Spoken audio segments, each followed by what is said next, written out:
The sting operation news, सत्याचे दुसरे नाव, अन्यायावर लेखणीचा घाव।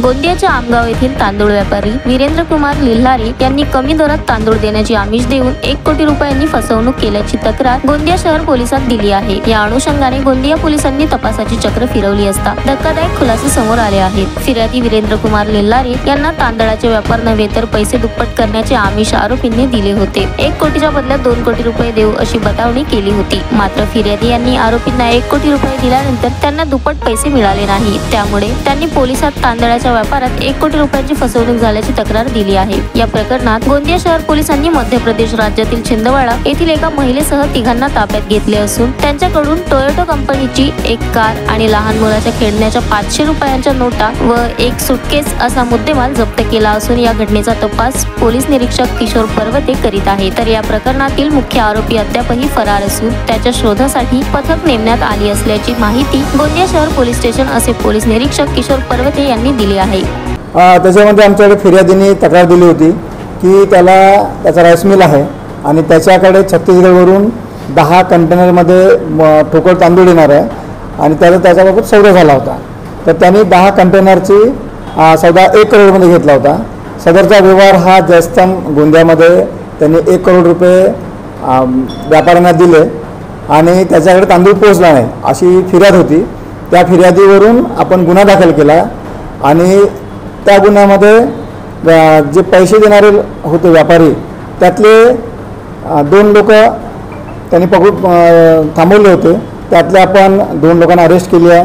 त्यामध्ये एक हेमलता बैस नावाची महिला पण आहे। असे 3 लोक आपण सध्या आपल्या ताब्यात आहेत। त्यानंतर गुन्ह्यात वापरलेली एक टोयोटा कंपनीची गाडी होती। तर हे आरोपी रात्री कामधेनू लॉजवर थांबलेले होते। आपण त्या ठिकाणी झडती घेतली, रूमची झडती घेतली आणि सदरची गाडीसुद्धा त्या लॉजच्या जवळ मिळून आली। त्या गाडीची आम्ही झडती घेतली। त्यामध्ये खेळण्यातील 500च्या नोटा मुलांच्या त्या मिळून आल्या। त्याबाबत आम्ही अधिक चौकशी केली आरोपीकडे। तर त्यांनी सांगितलं की 500 रुपयाच्या नोटा ते त्यांना देणार होते आणि त्या बदल्यात ते 100-200 नोटा घेणार होते।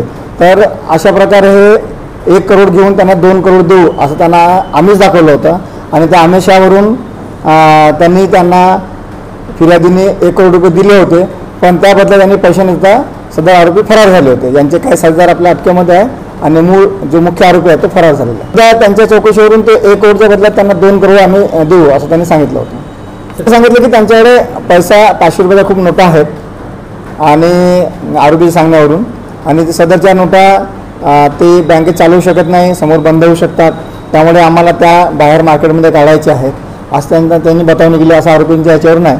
परंतु त्याबाबत आम्ही अधिक चौकशी करत आहोत। सध्या आमच्याकडे 2 आरोपी आणि 1 महिला असे 3 आरोपी ताब्यात आहेत। त्यामध्ये आमची टीम छिंदवाडा गेलेली आहे आणि त्याच्यामध्ये आरोपीची निश्चितच वाढ होणार आहे। त्या गुन्ह्यामध्ये इतर लोकांनी सहभाग घेतलेला आहे, त्यांना पण ताब्यात घेण्याचा प्रयत्न सुरू आहे। पण लोकांना असंच आवाहन करणार की तुम्ही कुठल्याही आमिषाला बळी पडू नका। हे जे सगळा गुन्हा आहे हा फक्त आणि फक्त आमिषातून झालेला आहे। त्यामुळे कुणीही कोणाच्याही भूलथापांना बळी पडू नका आणि कुठल्या आमिषाला बळी पडू नका एवढंच आमच्या नागरिकांना आव्हान राहील। चौकशी करण्यावर त्यांनी 1 करोड कुठून आणले तर त्यांनी परत आपले सहकारी काय त्याचे मित्र नातेवाईक अशाकडून पैसे जमा करून ते पैसे जमा केलेले होते।